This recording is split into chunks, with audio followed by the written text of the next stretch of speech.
Welcome again to another episode of Blam Blam Truckers. I am Buse, that's Bees, and today we're going to be talking about storytelling in wrestling. I'm going to turn it over to Bees. So we're just getting away from WrestleMania. WrestleMania, as of the filming of this, was last weekend, and we're now at the next weekend, the start of it.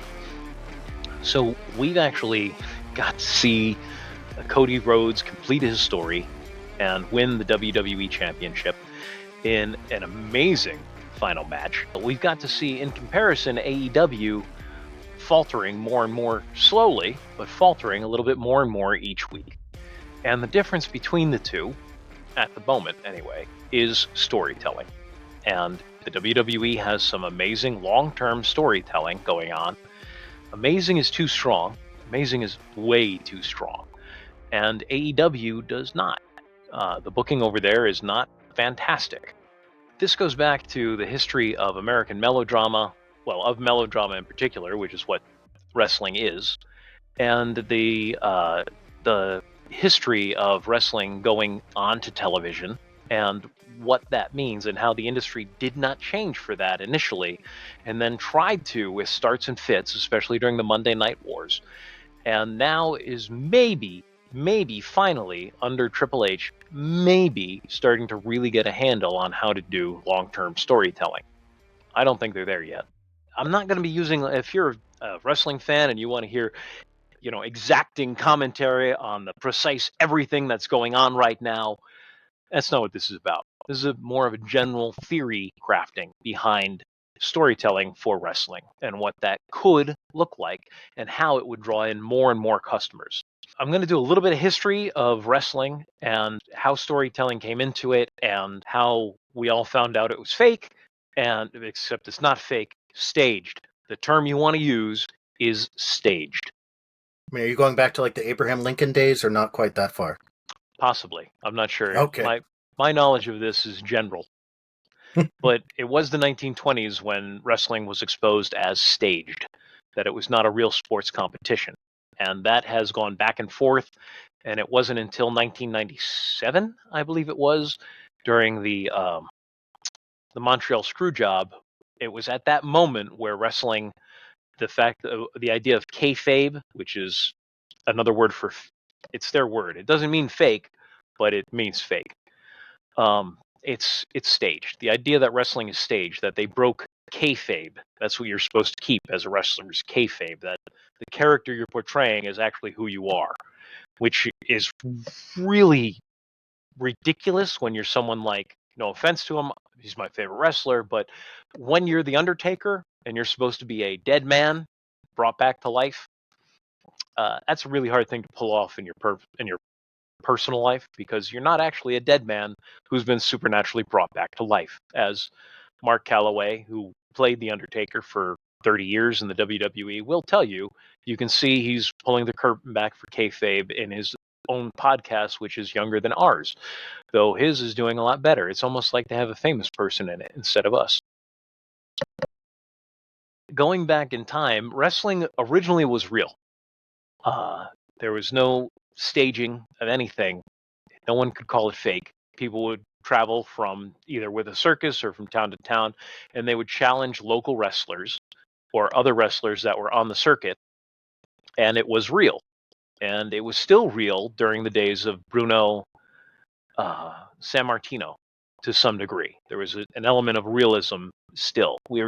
Wrestling at that time was just starting to get into the idea that, and again, by the 1920s, there's some overlap here. This is not an exact. This is exactly when everything changed, because the industry was spread out across multiple territories across the world, especially the United States. So this is U.S. pro wrestling, but this is also true in Japan. And wrestlers would, realize that this is not boxing. This is not what we would call now mixed martial arts, but street fighting. This was wrestling, where if you were good at it, you still would not hurt your opponent to the point where they'd be out of commission for a long period of time.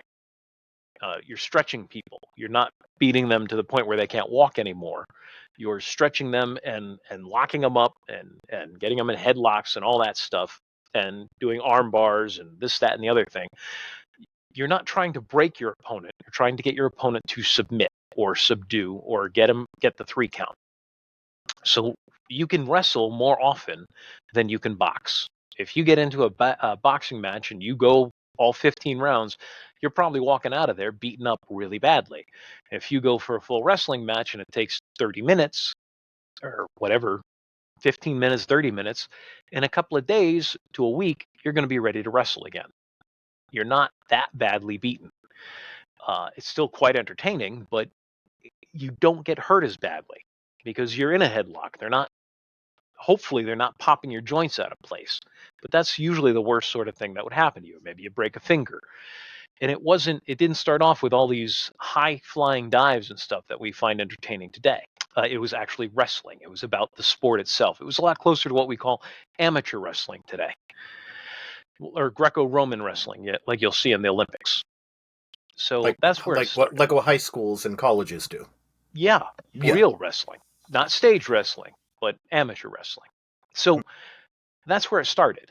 And then opponents began to realize they can put on an amazing show just by talking to each other. We can put on a better show without either one of us getting hurt, and we can do more shows per week if we. I mean, I'd love to actually have Views here so I could show you guys on Views, but we're in different states. The difference between having somebody having their arm and twisting it, the difference between hurting them and not hurting them is literally this much of a turn. We're talking inches. So if you bring it almost to the point of hurting them and the other person sells for you, you can make it look real. Now, there's not a lot of storytelling. We're talking about in-ring storytelling, or what they call in the business psychology at this point. So that's selling the story in the ring. That one is you got your winner, you got your loser, and it's a battle between heels, which are the bad guys, and baby faces, which are the good guys. Heels versus baby faces. There's actually a famous YouTube channel called that because he watched a lot of wrestling and he talks about other things, and I'm not doing a shout out to him, but those are the terms: heels and baby faces. So the bad guys are the heels, the good guys are the baby faces. And from that very basic storytelling, it grew into something bigger.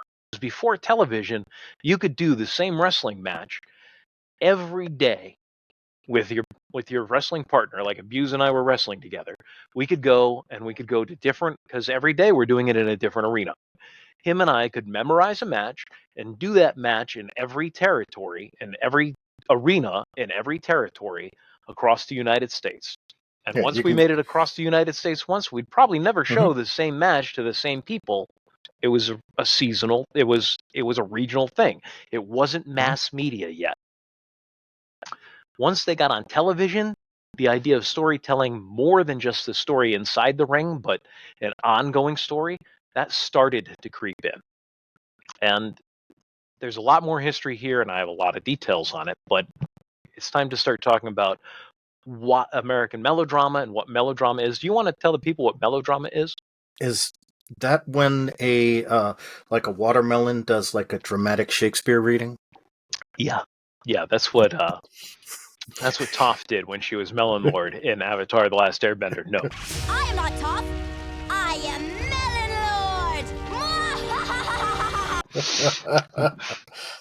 Melodrama is when you use exaggerated emotions in your storytelling, drastically hyperbolic emotion. That's the wrong word. That doesn't matter.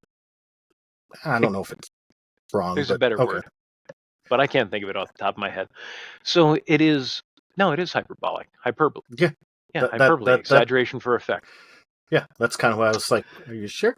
So melodrama and being melodramatic is making things out to be bigger than they are. It's huge emotions. And the classic example is the whole, I can't pay the rent. And then the landlord is like, but you must pay the rent. I can't pay the rent, but you must pay the rent. I've had rent arguments in my past, and usually the landlord's like, well, when can you pay the rent? At one point in my life, I worked at Rent-A-Center. I was the landlord, and the conversations were never, you have to pay right now. It was, I understand you're having a problem this week. When can you make this payment? How much can you come in and put in $10 on your $30 payment? What can you do today? What can you do this week? How can we make this work so I don't have to come pick up your stuff? Or I don't have to, in the case of a landlord, kick you out. Melodrama is not realistic. It is exaggerated for effect. And it's exaggerated so it draws you in. It takes something and makes it a little bigger than real life so that you identify with it quickly and enjoyably. There was a lot of melodrama in Shakespeare, and then Shakespeare is supposed to be the greatest writer that ever wrote a writ. You don't see a lot of melodrama these days. There's aspects of it in television, but generally melodrama in America is found mostly in wrestling because those storylines are, well, first off, it doesn't take the same level of acting to convince somebody the way somebody like Harvey Keitel or I don't know, other great actors, Laurence Olivier, Morgan Freeman. The nuance, you're not looking for a nuanced performance like that out of your wrestlers. You're looking for melodrama. You want to turn it on. You don't want to worry about the storyline too much, but you want to be drawn in to what's going on.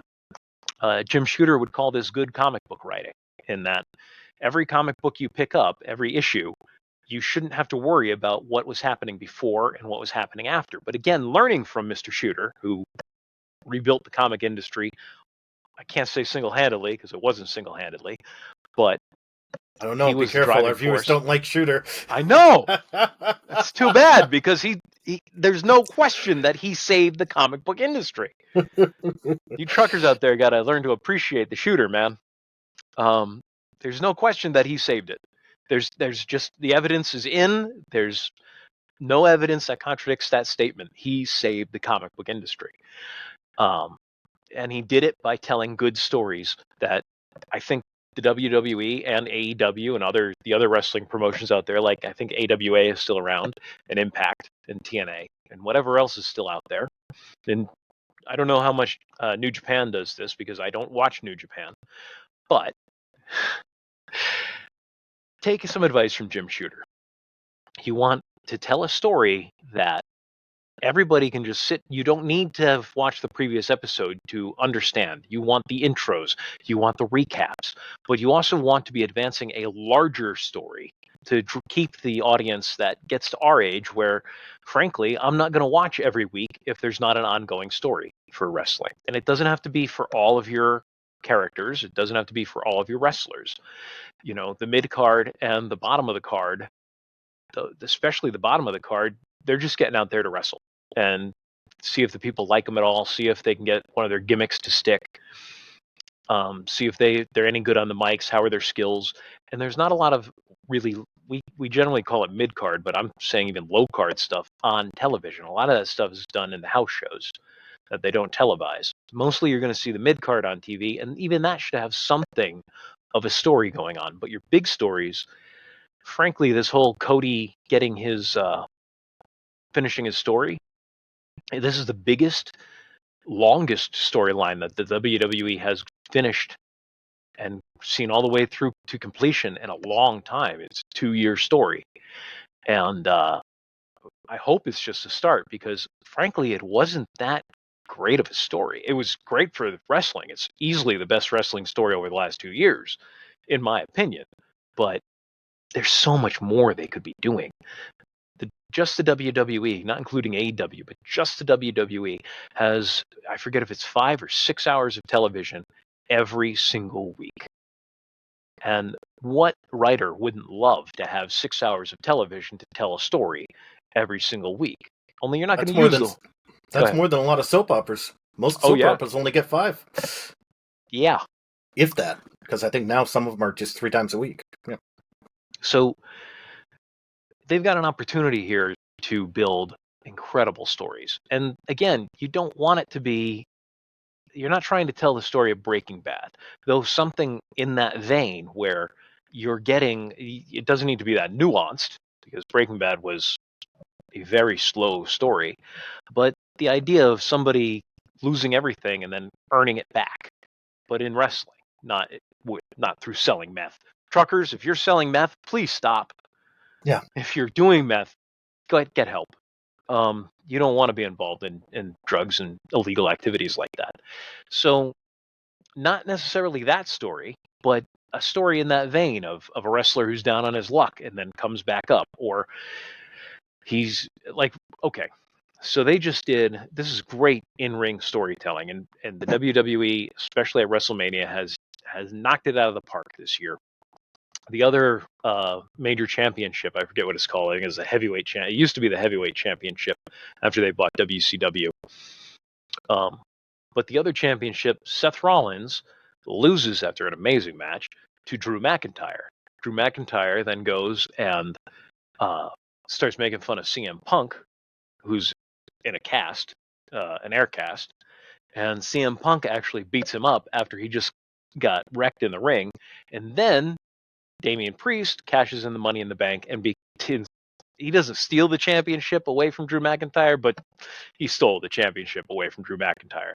So now you've got 4 guys who want to be champion, who are all vying for that title, and that's great in-ring storytelling, and it's got down the road ramifications, because once CM Punk is healthy and he's claiming he's already been signed off, then the other 3 guys are all going to be challenging for that belt, and that's going to be some good storytelling. But if you could get in a little bit more in depth, just not a lot, not for every wrestler, only the ones who can handle that level of storytelling. If you could get in a little bit more in depth, and maybe Drew McIntyre has an acting background, I don't know. I know Cody Rhodes has been to acting school. If you can get a little bit more nuanced and get those storylines so they're told better. One of the greatest unfinished storylines in the history of the WWE was the anonymous GM, general manager. The anonymous general manager went on for almost an entire year. We had no idea who the anonymous general manager was, but they were running Monday Night Raw, and this was 10 years ago, easy, maybe 15. Yeah, it was around 2011. And they're running Monday Night Raw through email. The crowd, we were following it. We wanted to know who this annoying anonymous GM was who wouldn't show their face. Very much so inspired by the banker from Deal or No Deal, who was also popular at the time. The show was big at the time. And we wanted to know who this anonymous GM was, and the storyline just got dropped one week. They stopped it, and we ended up finding out months and months later, we found out it was the short little guy there.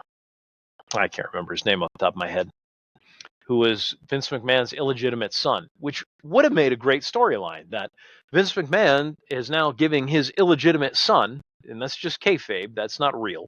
Vince McMahon was now giving his son an opportunity to prove he could be a GM, and then the reveal, and then use him as the GM going forward.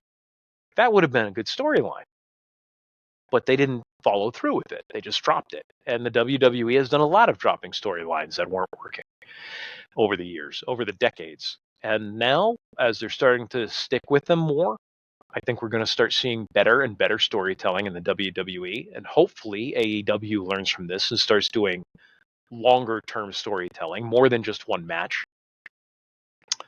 I don't see that happening, unfortunately, but hopefully the AEW learns from their competition, from their distinguished competition, as with the rest of the wrestling companies that don't get as much viewership, that a good story is going to draw people in, and then you're going to get word of mouth spreading it. Because all you speaking of word of mouth spreading it, all you blam truckers out there who like what we do here, tell your friends.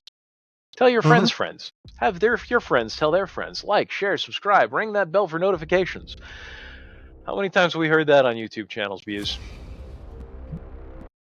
For a while, I felt like every 6 minutes, every new video I watched, someone would say it. And I don't want to oversay it. I know that we're a young channel, and I get it. We haven't quite found our viewership yet. There's a couple of you people out there who, even if you don't watch every video, you watch some of our stuff, and we appreciate any view we get. We do. We love our truckers. Oh, yeah. And if a particular video stands out to you, please share it out. If it at least gives you something to think about, or maybe makes you chuckle, maybe toss a like. If it makes you angry, toss a dislike, toss a comment. Leave a comment. Tell us how idiotic we are. Right. At least before you leave. Now, I know I should say this at the beginning, but then you'll probably leave if I say this at the beginning. So I have to hope you make it to the end to tell you that not to leave at the beginning without leaving a comment. And if you did make it to the end, thank you. Thank you for watching. Yes. We appreciate each and every one of you, especially those of you who disagree with us. Have a great day. Indeed.